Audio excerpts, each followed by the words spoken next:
Gardening is one of humanity's oldest and most enduring activities. Across cultures and throughout history, people have devoted extraordinary amounts of time, effort and creativity to cultivating pieces of the natural world.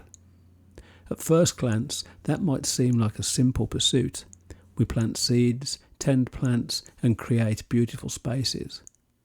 But when we look more closely, the question becomes far more interesting. Why do we garden?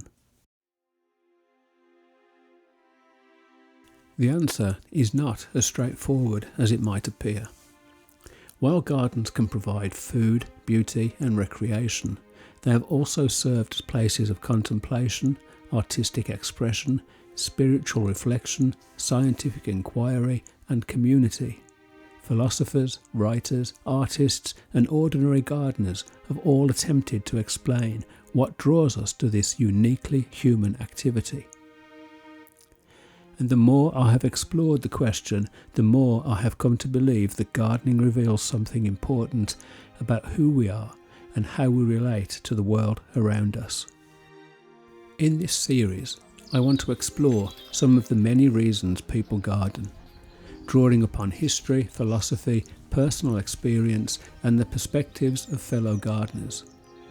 My hope is not necessarily to arrive at a single answer, but rather to better understand why this simple act of nurturing a garden continues to hold such a powerful place in human life. Whether you are a lifelong gardener or someone who is simply curious about the attraction of gardens, I hope you will join me as we explore the question, why do we garden?